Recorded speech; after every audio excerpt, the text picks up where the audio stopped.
Hello, my name is Sunny. I'm Korean, and I love India. You might be wondering, why does a Korean love India so much? Today, I'd like to share that story with you. When I was in Korea, India was simply a place of curiosity for me. But after living in India for several years, that curiosity changed into something much deeper, a sense of awe for the country and respect for its people. I first came to India in 2019 for business and returned to Korea in 2023.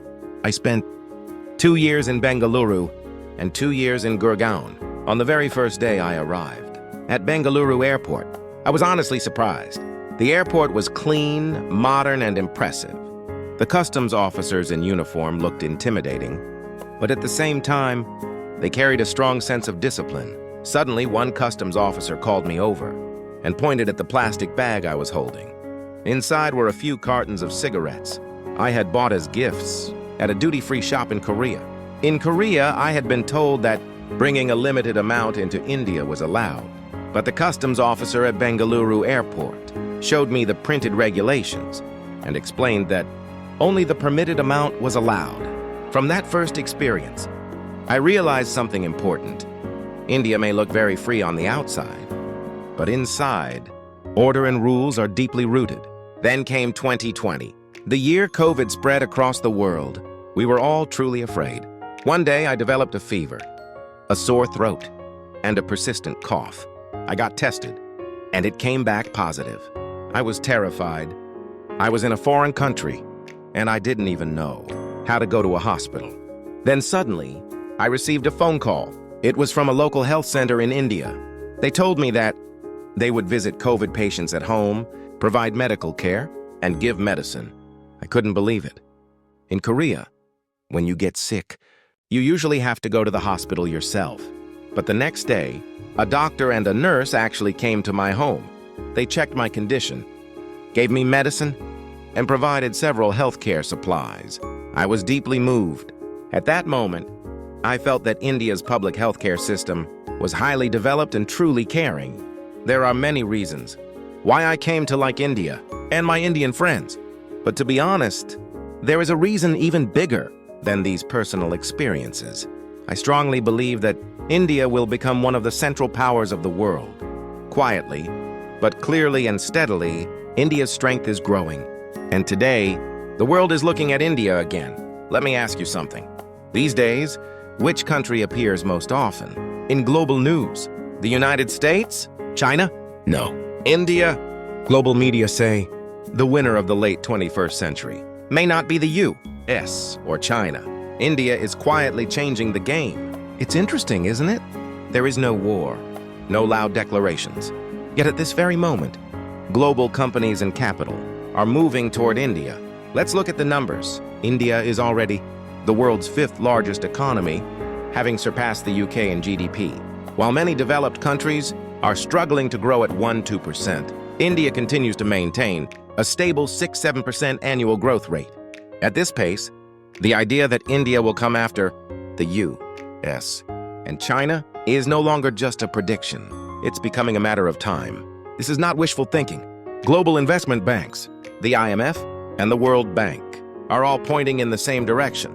Many people say India is growing because it has a large population. That's only half true. What truly matters is that India is young. The average age in India is about 28. In comparison, the U.S. is 38, China is 39, and Japan is 48. And this young population is well educated. Every year, India produces the largest number of engineering and IT graduates in the world. So what happens as a result? Many CEOs in Silicon Valley are of Indian origin.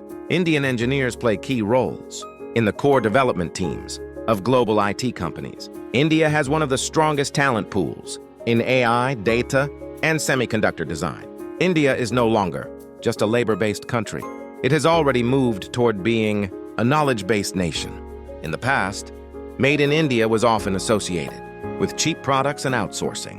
But today, that image has changed. A significant portion of Apple iPhones are now manufactured in India, not China. Global EV and battery companies are setting India as a key production base. In the space industry, India is already among the world's best. in low-cost, high-efficiency launches. The phrase, a cost-effective space power, did not come out of nowhere. Today, made in India no longer means cheap. It represents efficiency and technological capability.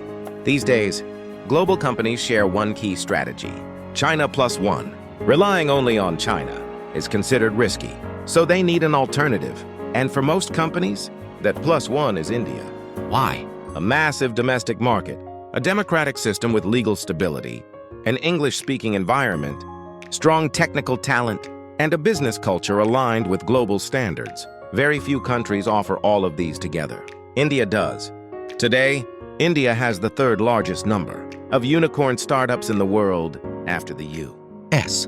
and China. Indian startups no longer build only for India. From the very beginning, they aim for the global market. That's why investors often say, future global companies will be born in the United States and raised in India. Some people ask, isn't this just a temporary boom? But India's growth is different. Consumption, manufacturing, technology, demographics, and global supply chains are all moving forward together. This is not a trend. It is a structural transformation of the country. India's growth was not built by putting other countries down. It was built through education, technology, patience, and time. That is why today's India is becoming a respected global power, not a loud one. These days, I often tell my friends, in the future, India is the answer. Those who understand India and build strong friendships with Indians will succeed. The wonderful friends I met in India and its rich cultural heritage are already more than enough to admire. But the biggest reason I came to respect India is my firm belief that India will become one of the world's greatest powers. This video is not meant to shout, India is the best. But one thing is clear. The world has already chosen India. India is no longer a future possibility. It has become reality, and it will only continue to grow. At the center of this transformation are the people of India, living in this very era. Quietly, but confidently, India is writing the next page of history, and I respect you, and I truly care for you. Thank you.